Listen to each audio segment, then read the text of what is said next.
Hi, Jurgen. Hi, Winnie. First of all, just bring us up to date on the injury situation, please. Are Jordan Henderson and Andy Robertson available this weekend? Is Sadio Mane fully fit? And is Fabinho available as well? Because we didn't see him at training last night. So, Endo and Robert didn't train with the team yet. They did their recovery stuff, rehab stuff, and yeah, didn't train with the team yet. It's pretty close. Will be a late decision about that. Sadio's good, and Fab came only back lately, and he did recovery, and so I hope he can train today. That's the plan. Didn't hear yet anything different, but in the end, we all have to wait until tomorrow. And the fact that Arsenal can go above you in the table, what does that say about the importance of this game in terms of top four, but also in terms of the title race as well? Yeah, it says a lot. It's just a title race. It's a bit early for that, but to stay up there, we all know we need to stay in front of Arsenal, to stay in and around the top of the league. You need results, and we didn't have enough good results in the last few weeks. That's why the situation is like it is. And yes, we lost at West Ham. But even if we would have drawn there, the situation would not be massively different. Obviously, with the win, yes, but with the draw, not. So that's it. We know that we have to perform. We know we have to fight, and that's pretty much the most important information. Probably, we have to fight because Arsenal is a really good football team, but we are at Anfield, and we have to show that, and we have to make clear that it's a massive difference for all teams and for us as well. So, and that's why. I'm really looking forward to it. It's a while ago that we played here. Now we have 3 home games in a row, but I said a while ago, and can't wait to start. Yeah. We've got to Alex for PLP and then to Juliet from the BBC. Alex for 2. Hi, Jurgen. How are you? Hi, Alex. I'm good, thank you. Good. After those disappointing results in the league, would you say it was a good time for the international break to come, to reset and go again? Nope. I hate international breaks. Absolutely, no. And it didn't help from an injury point of view. So let me say it like this: if we would have played the week after, not again immediately again 3 days later, our players for sure would have had, all players who had no games would have had 2 days off. With their international, with the teams, with their national teams, they train pretty much through all this because the coaches want to have their own targets and own agenda, and they want to very often think that they have to do physical work with them as well. And no, I don't like it. And so it was not helpful. That was the question. I would have loved to play the weekend after. And Arsenal, bottom of the league at the start of the season, now just one place below you. What do you make of the way they've managed to totally transform their season? Oh, great. But I'm not surprised. Look, the season starts, the winner of the first match day, if you win the first match 4-0, you get asked questions about, can you win the league, stuff like this, and you think, oh my God, it's really early. If you lose the first game, then you are directly in the relegation battle. Obviously, with the quality of Arsenal, there was never a chance that they stay where they were at the beginning of the season, and so it was always clear they will come back. The way they came back is not normal because they are since then have an incredible run of results, and they are good. They are good. They know they were lucky in 1 or 2 games where it could have been different. All these kind of things. Crystal Palace played an incredible game against Arsenal, for example, and I think Arsenal equalized late, if I remembered right. And but these kind of things you need to get results together, and it's what they did. And they won a lot of games, and that's where they are. But we are not surprised that Arsenal is a really good football team, and but we have to make sure that nobody forgets that we are a really good football team as well. And we lost the last game, yes, that's true, but that is over long ago, if you want, 2 weeks ago. So now we have a chance to do better, and that's what we will try. Thanks, Alex. We'll go to Juliet from the BBC, and then we'll go to James from TalkSport. Hey, Jurgen. Hi. I'm not going to ask you about Steven and Aston Villa, but something he said yesterday about you, saying that if you signed a lifetime contract right now, he'd be happy, obviously, for Liverpool and for you yourself. I know last month you spoke about, you have 3 years left on your contract until 2024. Would you look beyond that if that contract offer was there? Wow. I thought Stevie said a lot of nice things and really smart things, and I watched the press conference. It was incredibly good, and made sure let's talk about Aston Villa and Steven Gerrard and not Liverpool and Steven Gerrard. And now you make of this that question. I don't have to think about these kind of things in the moment, thank God, because we are in the middle of this season, and that's all what we are focused on. And I really think I spoke often enough. No other manager gets asked that often about things what happened in 2.5 years, or 3 years, or 4 years.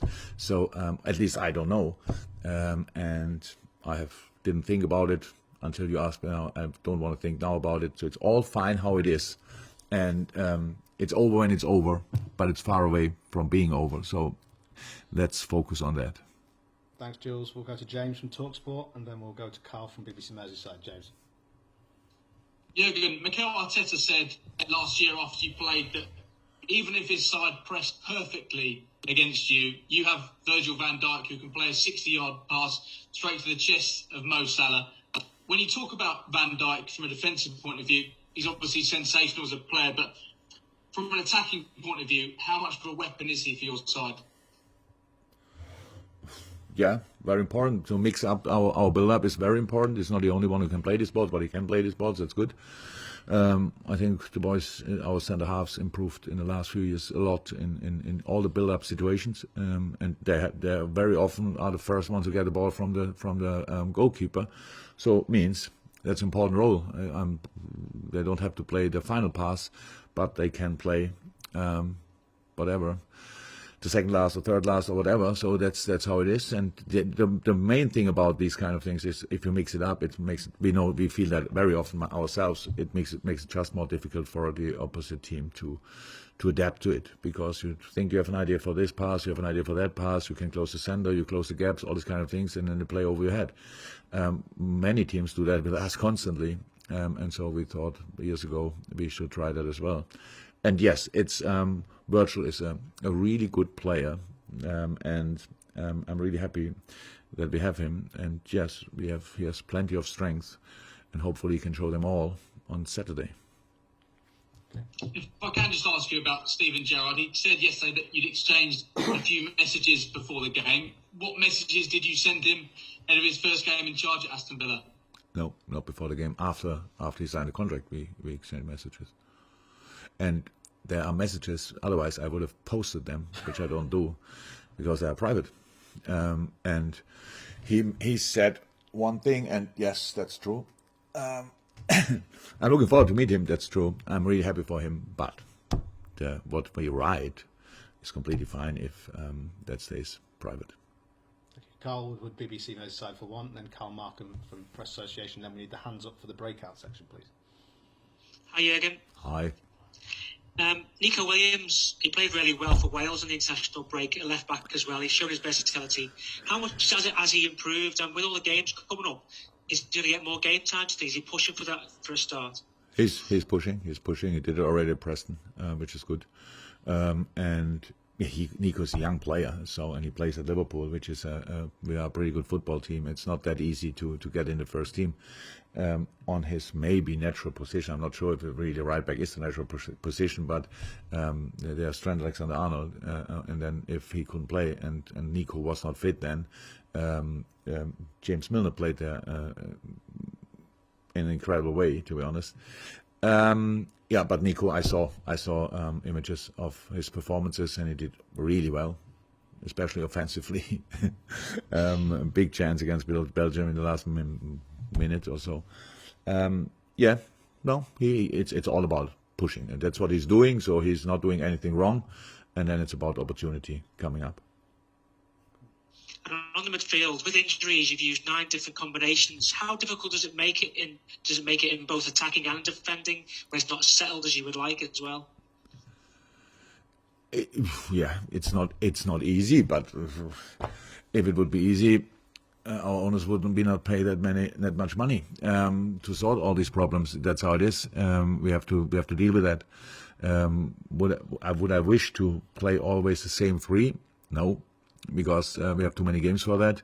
But would it be cool to have the choice between 5, 6, and 7? Yes, that would be really cool. And would it be cool to have some training days together to have a look what works out in the best way? That would be cool as well. But we don't have neither nor, so we have to deal with our situation. And we had last year a really strange situation in the centre half position. This year it looks like we have a midfield disease, and we have to deal with that, and that's what we do. But there's no excuses for anything. We wanna win football games, and we have to find a solution for the specific game. And the next one is Arsenal. Okay, brilliant. Final questions in this section from Carl Markham. Then we'll go to the people we've had the hands up from in the breakout. Carl. Hi, Jurgen. Hi, Carl. Just to go back to the Nico situation, he's played more minutes for Wales than he has for Liverpool, and the Wales boss said this week that those players that are not playing games, he would support them looking for regular football in January. Obviously, he's thinking about his own position and what he can do for the Wales team. What do you think is a possibility that the Nico might have to go out on loan somewhere, maybe to get some minutes in January? Is that something you've even thought about yet, or is it just a question of holding on to players for the time being? We are really short of players. The last thing I'm thinking about in the moment is who could go on loan in the winter, and didn't think about that for in the Nico case. I can 100% understand that a colleague from Wales that he thinks it would make sense that they play, but they are nearly qualified, or they are in the what is it? They can qualify for the World Cup with a lot of players who are not first choice in their teams. So I think it makes absolute sense that Nico is here developing every day, and that's what he's doing. And to fight through the situation, that's what he's doing. Just going on loan, and you never know where he will end up. On not Nico, but in general, a player. You have first and foremost, you have to make sure you fight where you are, because if you don't sort your problems where you are, you will carry them with you to the next club as well. I said before, it's not easy to be a first-liner player constantly at Liverpool. We have a really strong squad, but Nico is developing, Nico is improving, and that's why Nico could play how he played again for Wales, not only against Belgium, but as well against Belgium. And that's it. Just quickly, on the squad, we've spoken about Hendo, Sadio and Robbo, but I'm just wondering, any of the longer-term ones closer to being available for you? For the weekend, no. The closest are probably Millie and Naby. I think we explained already with Curtis, we have to, would not say day by day, but probably week by week until anybody gives us the green light, or him the green light. Harvey is doing really well, but there's still some time in between now and the moment when he can start again for us. And Joe, yeah, doing well, but needs time. Bobby, doing well, needs time. I hope I didn't forget anybody. So, but yeah, that's it.